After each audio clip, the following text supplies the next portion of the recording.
Добар ден во вестите на Канал Плюс. 20 на минути информации за случувањата во регионот, но и пошироко. Останете со нас, почнуваме веднаш по кратката најава.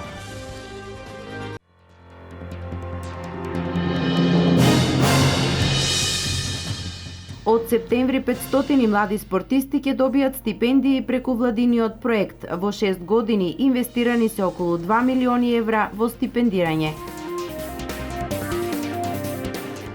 Виничките пчелари годинава задоволни и од квалитетот и од квантитетот на медот. Задоволни си и од цената, која се движи до 280 денари на големо и до 350 денари на мало.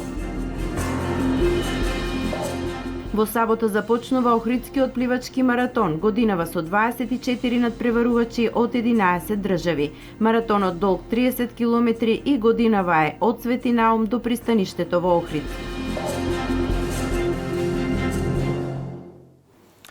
Владата размислува за можноста за законски измени со кој, кога жена ќе има потреба да користи породилно боледување, работодавачот да има право на нејзино место да прими друго лице, за кое во тој период нема да плаќа придонеси. Целта е да се намали притисокот врз жените од страна на работодавачот во однос на користење на породилното отсуство. Целта на овој проект би било да се намали притисокот врз жените кои што работат, а кои што на некој начин чувствуваат притисок од работодавците во однос на нивното отсуство за породилно отсуство.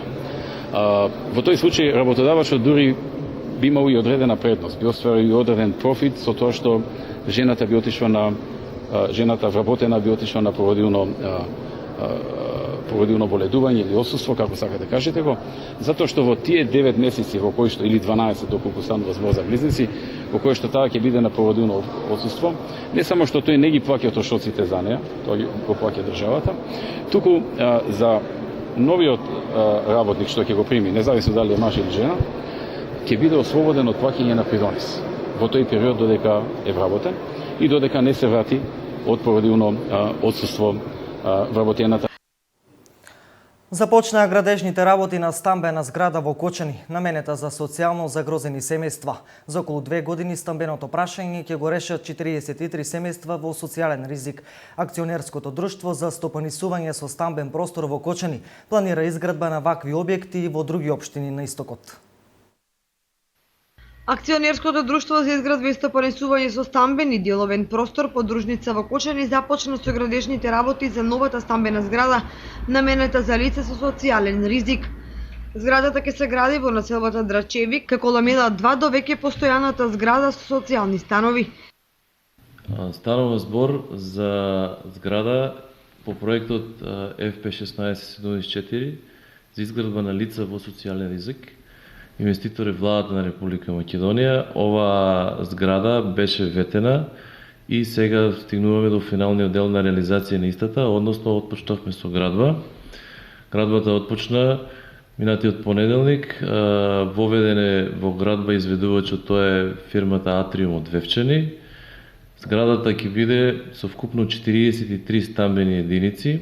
Согласно програмата тие имаат површина помеѓу 35 и 45 метри квадратни секоја поединечно и рокот за изведба на овој стамбен објект е 24 месеци, меѓутоа според разговорите со изведувачот и според наши ведувања очекуваме да рокот биде искратен во зависност и од приликите на теренот и од временските прилики, така да некаде во 2017 година очекуваме да таму уште 43 семејства во социјален ризик од општина Кочани го реша своето стамбено прашање. Подружницата во Кочани, во која влегуваат и општините од истокот, ќе гради вакви згради и во другите градови од регионот. Нашата подружница покрива територија освен општина Кочани, општина Чишиново, Влешево и Зрновци, исто така Виница, Пекчево, Берово, Делчево, Македонска Каменица. Ова е четврт објект кој што го реализираме до сега. До сега реализиравме еден во Кочани со 29 стамбени единици, во Македонска Каменица исто 29 стамбени единици и во Берово со 51 стамбена единица. Веќе изготвена техничка документација, проекти за изградба на вакви два објекти, тоа еден во Пекчево и во Виница, а исто така во фаза на изготвување на проектна документација сме за еден нов проект, не на колективно станување, туку за индивидуално, односно да се градат типски куќи, кои што ќе бидат сместувани семејства и се изградат, се планира такви да има во Кочани, во Виница и во Пехчево. Вкупната вредност на објектот во Кочани изнесува 53 милиони денари и ќе располага со 43 стана со површина од 35 и 45 метри квадратни. Вчера и денес на Универзитетот Гоце Делчев е вториот упис на студенти. Државната квота кај скоро сите студиски програми е повеќе од половина пополнета, а на некои насоки нема место во државна квота, туку само во квотата со кофинансирање. Тоа се насоките општа медицина на Факултетот за медицински науки и англиски јазик на Филолошкиот факултет. Има интереси од студенти од странство, а зголем е интересот за студирање на студенти со македонско државјанство, кои средното образование го завршиле во странство.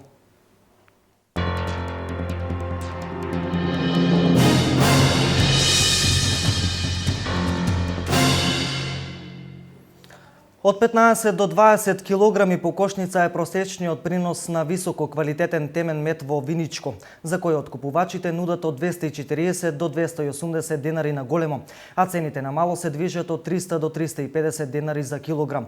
Годинава пчеларите во регионот нудат повеќе мед во однос на минатата година. За виничките пчелари оваа година е поблага од претходната. Географската локација и местоположбата во комбинација со релативно поволните климатски услови ги наполнија пчелните кошници. Иако просекот по кошница се смета на крајот на сезоната, искусните пчелари ги прават правичните калкулации. Во просек некаде околу 12 до 15 килограми по пчелно семејство. Имаше во природата за кратко време, претходно беше многу слабо. Во однос на претходните години, една од подобрите години оваа година, така да задоволен. Меѓутоа, оние кои вложиле повеќе труд со дислоцирање на кошниците очекувано имаат многу подобра година во однос на претходните. Просек пчелно семејство околу 20 килограми мед источен. Во однос на лани? Тоа е постигнато со селидбено пчеларење. Значи, зимото зимуваа во котлината, тука во Виничката котлина, потоа ги носев на планината обозна. И на тој начин постигнахме околу 20 килограми во просек.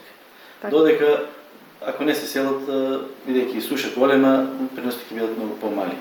Виничани можат да се пофалат со високо квалитетен темен мед за кој побарувачката е задоволителна. Побарувачката е добра, сега за сега, значи, околу 300 денари иде на мало, значи, додека на големо од 240 до 250 прекупците.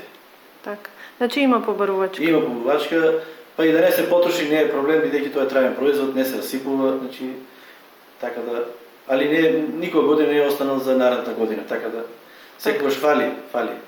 Со цената како органски производувачи не се задоволни баш и тешко се учат луѓето да користат органска храна, така да малце е тешко, ама ќе се трудиме да биде поано.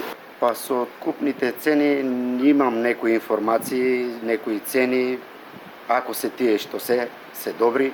На големо колку се движи откупот? Па на големо не знам што слушам од пчеларите, некаде околу 250, некои зборуваат до 260. Така. На мало? Па на мало 300-350.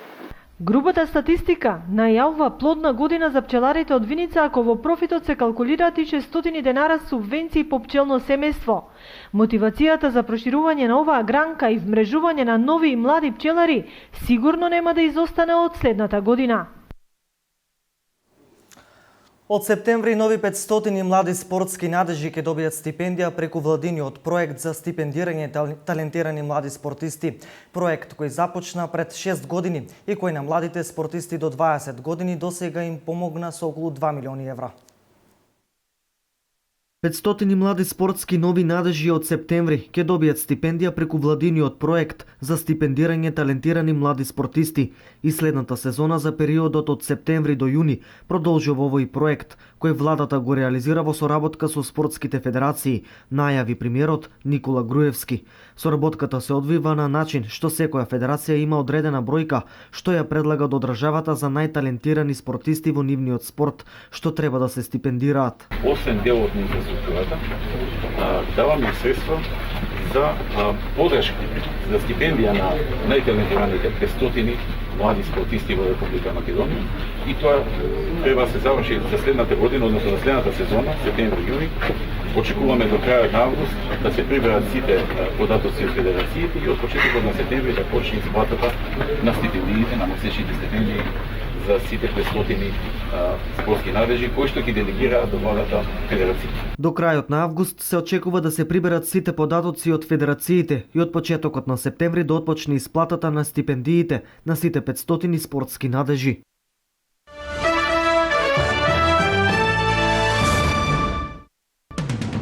Соединетите држави во идната година би требало да примат до 8.000 сириски бегалци, изјави портпаролот на Стејт Департментот Џон Кирби. Годинава според него тој број би изнесувал околу 2.000. Кирби додаде дека се разгледувале околу 15.000 барања од Сирија. Најмногу сириски бегалци се наоѓаат во Турција и Либан. Илегалните мигранти кои на црно се вработиле во Велика Британија се под закана за затворска казна, а нивната заработувачка според новите законски мерки ќе биде запленета. Британската влада најави дека по летните одмори ќе усвои закон кој подразбира нови казни за работа на црно, затворска казна од најмалку 6 месеци и неограничени парични казни. Со новите закони ќе може да се заплени и имотот на имигрантите. Над 300.000 жители во југозападниот дел на Јапонија добија препораки за евакуација поради тајфунот Гони. Јапонските авиокомпании беа принудени да укинат денеска и над 200 домашни летови. Жителите на десетици домакинства останаа без осветлување. Во моментов брзината на ветерот во центарот на тајфунот достигна 40 метри во секунда. Тајфунот Гони е 15-тата тропска бура која се појавила во Тихиот океан оваа година.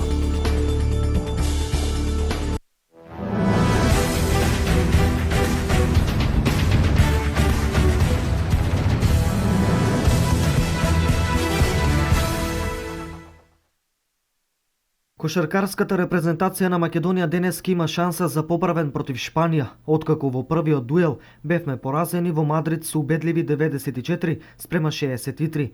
Иако бевме убедливо поразени, што и се очекуваше, ваквите дуели за Македонија се исто така потребни пред почетокот на Европското првенство, бидејќи добро ќе бидат воочени проблемите и ќе има можност истите да се поправат.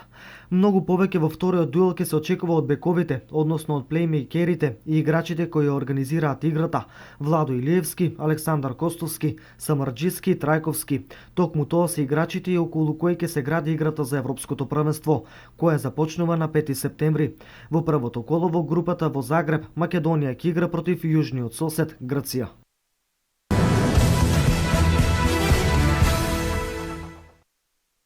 Дваесет и 4 надпреварувачи, од кои 12 мажи и исто толку жени од Македонија, Аргентина, Италија, Венецуела, Бразил, Бугарија, Канада, Германија, Хрватска, Русија и Шпанија имаат пријавено учество на 29-тиот поред меѓународен пливачки маратон, што во сабота на 29 август ќе се плива во водите на Охридското езеро. Меѓу пливачите од светската маратонска елита, оваа година боите на Македонија ќе ги бранат нашите маратонци Томи Стефановски и Евгений Попарсов. Охридскиот пливачки маратон се плива на патеката Климе Савин од манастирскиот комплекс Свети Наум до градското пристаниште со вкупна должина од 30 километри.